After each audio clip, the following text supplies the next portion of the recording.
صدق، یہ دال کے اوپر شد ہے تو اس کو ہم سختی سے پڑھیں گے اور رک کر پڑھیں گے. صدق، آگے وقف، صدق.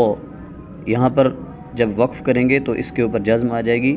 یہ حروف قلقلہ میں سے ہے اور اس پر قلقلہ کریں گے. صدق، اس کو ہم اس طرح نہیں پڑھیں گے. صدق.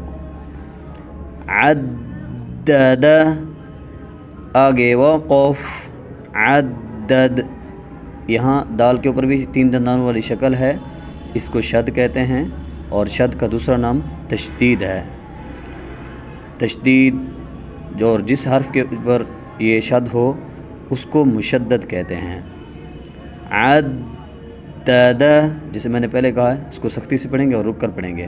یہاں پر بھی دال حروف قلقلہ میں سے ہے، اس پر وقف جب کریں گے تو اس پر جزم آ جائے گی.